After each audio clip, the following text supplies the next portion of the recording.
जय हिंद। फिर से आप सभी का स्वागत है आपके अपने इस YouTube channel new MJ academy dear students.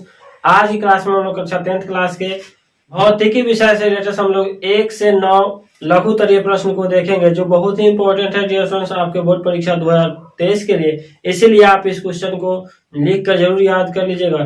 तो चलिए अब हम लोग देर न करते हुए वीडियो को स्टार्ट करते हैं और समझते हैं कि 9 क्वेश्चन कौन कौन से हैं। पहला नंबर क्वेश्चन दिया हुआ है, तारे हमें टिमटिमाते हुए क्यों प्रतीत होते हैं। जो तारे होते हैं वो हमें टिमटिमाते हुए क्यों प्रतीत होते हैं। तो इसका आंसर है, तारे हमें वायुमंडलीय अपवर्तन के कारण टिमटिमाते हुए दिखाई देते हैं। तो तारे हमें वायुमंडलीय अपवर्तन के कारण टिमटिमाते हुए दिखाई देते हैं, क्योंकि वायुमंडल में प्रकाश की वेग में परिवर्तन होता रहता है। वायुमंडल में प्रकाश के वेग में हर समय परिवर्तन होता रहता है। यही कारण है कि हमें तारे टिमटिमाते हुए प्रतीत होते हैं। उम्मीद है आप ये 1 नंबर क्वेश्चन को समझ पाए होंगे। अब हम चलते हैं दूसरे नंबर क्वेश्चन की ओर। प्रकाश का प्रकीर्णन किसे कहते हैं। प्रकाश का प्रकीर्णन किसे कहते हैं। तो इसका आंसर है कि किसी कण पर पड़कर प्रकाश के एक अंश के विभिन्न दिशाओं में फैलने की प्रक्रिया को प्रकाश का प्रकीर्णन कहते हैं। फिर से एक बार सुन लीजिए आंसर इसका, किसी कण पर पड़कर प्रकाश के एक अंश के विभिन्न दिशाओं में फैलने की प्रक्रिया को प्रकाश का प्रकीर्णन कहते हैं। उम्मीद है आप दूसरे नंबर क्वेश्चन को समझ पाएंगे। और हम चलते हैं तीसरे नंबर क्वेश्चन को। प्रकाश का वर्ण विक्षेपण किसे कहते हैं। आंसर इसका, श्वेत प्रकाश को अपने अवयवों में विभाजन होने की क्रिया को प्रकाश का वर्ण विक्षेपण कहते हैं। अर्थात श्वेत प्रकाश के अपने अवयवों में विभाजन यानी बंटवारा होने की क्रिया को, बट जाने की क्रिया को प्रकाश का वर्ण विक्षेपण कहते हैं। उम्मीद है आप ये समझ पाए होंगे तीसरा नंबर क्वेश्चन को। अब हम चलते हैं चौथे नंबर क्वेश्चन की ओर। स्पेक्ट्रम किसे कहते हैं। स्पेक्ट्रम किसे कहते हैं। तो इसका आंसर है, श्वेत प्रकाश से प्राप्त रंगीन पट्टी को स्पेक्ट्रम कहते हैं। श्वेत प्रकाश से प्राप्त रंगीन पट्टी को स्पेक्ट्रम कहते हैं। और इसमें वर्ण का मतलब क्या हुआ, रंगों का क्रम जो है, पहले बैगनी, फिर जामुनी, फिर नीला, हरा, पीला, नारंगी तथा लाल, यानी टोटल 7 रंग होता है। किसमें, स्पेक्ट्रम में कितने रंग होते हैं, 7 रंग होते हैं। पहले बैगनी, फिर जामुनी, फिर नीला, उसके बाद में हरा, पीला, नारंगी तथा लाल होता है। उम्मीद है आप ये चौथे नंबर स्पेक्ट्रम किसे कहते हैं को समझ पाए होंगे। अब हम लोग चलते हैं 5वां नंबर क्वेश्चन की ओर। विद्युत धारा किसे कहते हैं। विद्युत धारा किसे कहते हैं। तो आवेशधारी, इसका आंसर है, आवेशधारी कणों के प्रवाह की दर को विद्युत धारा कहते हैं। आवेशधारी कणों के प्रवाह की दर को विद्युत धारा कहते हैं। इसका एसआई मात्रक एम्पियर होता है। विद्युत धारा का एसआई मात्रक क्या होता है, एम्पियर होता है। उम्मीद है आप ये 5वें नंबर क्वेश्चन को समझ पाए होंगे। अब हम चलते हैं 6ठे नंबर क्वेश्चन की ओर।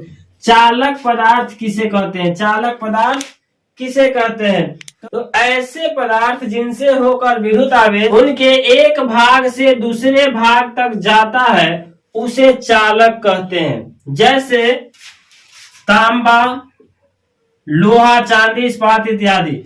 ऐसे पदार्थ जिनसे होकर विद्युत आवेश उनके एक भाग से दूसरे भाग तक जाता है उसे चालक कहते हैं। जैसे तांबा, लोहा, चांदी, इस्पात इत्यादि, ये सब किसका उदाहरण है, चालक पदार्थ के उदाहरण है। उम्मीद है आप 6ठे नंबर क्वेश्चन को समझ पाए होंगे। अब हम चलते हैं 7वें नंबर क्वेश्चन की ओर। विद्युत रोधी पदार्थ किसे कहते हैं। विद्युत रोधी यानी अपने में से किसी चालक पदार्थ एक भाग से दूसरे भाग में नहीं जाना, तो विद्युत का विरोध करने वाला। तो इसका आंसर है, ऐसे पदार्थ जिनसे होकर विद्युत आवेश एक भाग से दूसरे भाग तक नहीं जाता है उसे हम लोग विद्युत रोधी पदार्थ कहते हैं। जैसे कांच, शीशा, चमड़ा, रबर इत्यादि। इन सभी से विद्युत आवेश एक स्थान से या एक भाग से दूसरे भाग में नहीं जा पाते हैं उसे हम लोग कहते हैं विद्युत रोधी पदार्थ। उम्मीद है आप 7वें नंबर क्वेश्चन को भी समझ पाएंगे। और हम चलते हैं 8वें नंबर क्वेश्चन की ओर। विद्युत विभव किसे कहते हैं? क्या विद्युत विभव किसे कहते हैं? तो इसका आंसर है किसी बिंदु पर विद्युत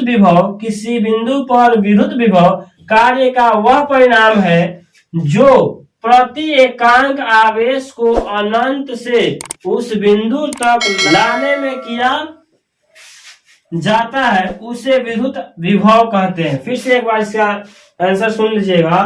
किसी बिंदु पर विद्युत विभव कार्य का वह परिणाम है, किसी कार्य का वह परिणाम है जो प्रति एकांक आवेश को अनंत से, कहां से? अनंत से उस बिंदु तक लाने में किया जाता है, उसे हम लोग क्या कहते हैं? विद्युत विभव कहते हैं। क्या कहते हैं?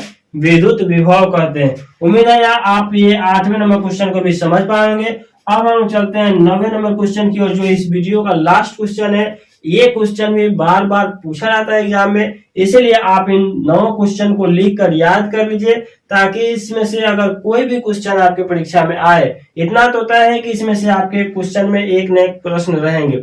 अब कौन से प्रश्न रहेंगे, ये 9 प्रश्न डिसाइड करेंगे, इसीलिए आप ये 9 प्रश्न को लिख कर जरूर याद कर लीजिए। डियर स्टूडेंट्स, अगर आप चाहते हैं कि ये पूरे क्वेश्चन को लिख ले, तो आप मेरे इस दिए हुए डिस्क्रिप्शन के लिंक टेलीग्राम चैनल से और मेरे व्हाट्सएप ग्रुप से जुड़ करके इन सबों का PDF आप प्राप्त कर सकते हैं। इसीलिए मेरे व्हाट्सएप ग्रुप को और टेलीग्राम ग्रुप को जरूर ज्वाइन करें और अपने पढ़ाई को और उन्नति दें, और इस क्वेश्चन को लिख करके जरूर याद कर लें।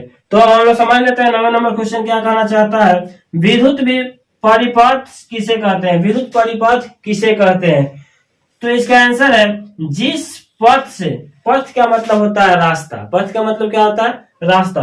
जिस पथ से होकर विद्युत धारा का प्रवाह होता है, जिस पथ से होकर विद्युत धारा का प्रवाह होता है या जिस रास्ते से होकर विद्युत धारा जाती है, उसे हम लोग क्या कहते हैं? विद्युत परिपथ कहते हैं। माने विद्युत माने बिजली के जाने के रास्ता किसे कहते हैं? तो जिस पथ से विद्युत धारा जाती है या होकर प्रवाह होती है, उसे हम लोग क्या कहते हैं? विद्युत परिपथ कहते हैं।